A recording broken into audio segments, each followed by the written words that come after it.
Well, after 6 years of hard labor shredding oak leaf compost, my Sun Joe shredder finally bit the dust. The final cause of its demise was a loss of an upper motor bearing, which took out the gearbox on the unit, and after that it became non-repairable.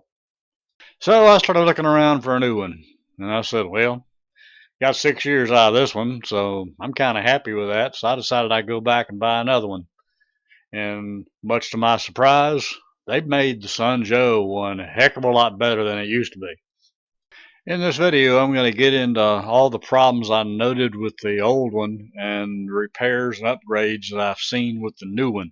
If you watched any of my previous videos on my original Sun Joe, you know that I'm not afraid to make some changes and modifications and tell you exactly what I think of the unit. And of course, this case, I think the original unit wasn't really all that bad.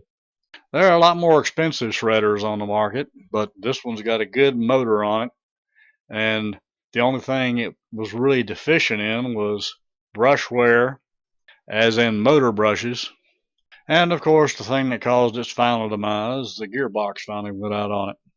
Okay, so without further ado, I'm going to get into some of the changes I've noted between the two units.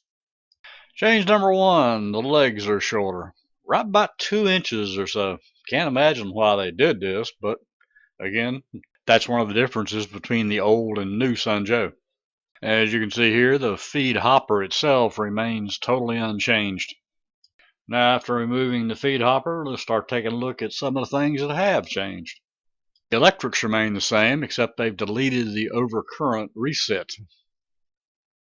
Change number three, a new externally accessible and cleanable air filter for the motor. This is a huge improvement. The only thing I'd say here that I might improve on was I may go ahead and put a pre-filter in front of this one out of a piece of old carpet padding. This thing is a pretty coarse filter. It only catches the footballs. It doesn't catch anything fine, and as I found out from one season using the unit, a whole lot of stuff can still get by this filter. Now, for those that want to know, the shredding screen itself remains unchanged. It's identical between the old and new units. Now, if you use this shredder to shred into bags, you're going to love this. Remember the old legs that you seem to have to take a pair of pliers to get them locked in place? Well, this design is considerably improved over that. You can easily lock the leg in place and it's not going to shift on you. It's not going to cause the unit to drop down on one side like the old legs did.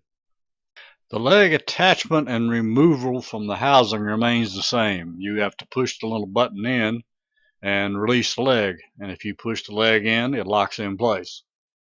Okay, so here's another non-change. The actual line feeding and loading up on top and the actual line head itself remains totally unchanged between both the old and the new unit. Okay, the old unit is on the left, new unit is on the right. The shred adjustment is up top, and of course the electrical controls have changed sides. As it turns out, they've reversed the airflow for the motor. This is another huge improvement in the original design.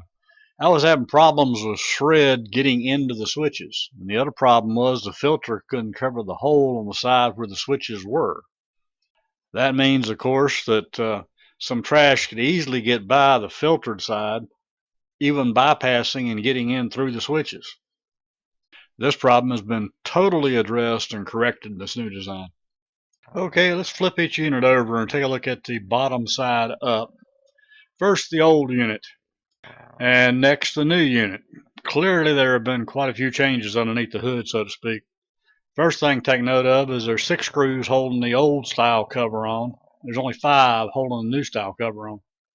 Okay, now it's time to take the covers off and take a look underneath. First, again, here's the old unit, followed by the new unit. Several things here worth taking note. One, they rotated the motor 90 degrees, as witnessed by the motor carbon brushes being turned 90 degrees. The other thing to take note of here is the motor is offset an additional inch or so. New gearbox design. We'll get into this a little bit more in the video, but you can clearly see that they have redesigned a good deal underneath the hood. The next thing to take note of course, is the improved motor air filtration. The motor flow for cooling the motor remains the basic same, except for the airflow is reversed. And here's a quick glance again at the old versus new motor covers. An underside view of each cover shows the new cover now has a U-style seal to help seal it against debris getting into the motor. Also, considerable attention has been paid to airflow both in and out of the motor, as witnessed by this additional baffling in the cover. Okay, here's a look at the motor carbon brush retaining system on the new unit. You'll note that it does use rectangular brushes, but it appears that they also designed it to be able to use round brushes. Here's what the old motor brush looked like. In this case, the old ones were 11 by 8 millimeters cross-sectional area. Here is the new motor brush. This one again maintains the same rectangular profile, but the dimensions are changed. Now it's 13 millimeters by 7 millimeters cross-sectional area. And yes, I checked. You can purchase these brushes on eBay. They're probably going to be shipped in from China, so you might want to plan ahead if you note that your unit is starting to go through the brushes again. And lastly, here is the final change they made that I think actually makes the unit. This change should completely eliminate the problem I had with the gearbox failure. This is an external view of the old gearbox looking top down. Now here's a view of the motor drive shaft and the driven gear. You'll note that this puts a considerable load on the motor with this real small gear tooth on the end of the motor. And here's what happened to mine when the bearing started to go and the gear started skipping. It really chewed up the driven gear. After this, all hope for this unit was lost. Now here's an external view of the new gearbox with that same top-down view. And here's an underside view of the new gearbox disassembled. Here's an inside view of the new gearbox with the drive gear on the new unit on the bottom and the driven gear from the old unit on the top. You can see this will make a considerable difference in how the motor reacts and in torque improvement on the motor, thus resulting in a longer drive life and considerably reduced brush wear. Now for those of you like me that shred into containers, here's my improvement on the leg design. Again, basically just a short piece of PVC and 3 elbows, all 1/2 inch. And here's what it looks like in sitting over a standard trash can. Obviously that's to vary the length of the legs to the diameter of the trash can. I use a small screw that goes through the locking button hole that would normally hold the legs in place to hold these legs on. This arrangement works really good for composting into containers. Then I can just take the container and put it on a hand truck and tote the container wherever I want to and dump it, and then put out the compost that way. Now, after owning this new unit for 1 full season, would I buy it again? You betcha. I think it's a really great deal at under $100. For what I'm using it for, I can't imagine a better shredder for that particular application. I don't shred woody material, I burn it.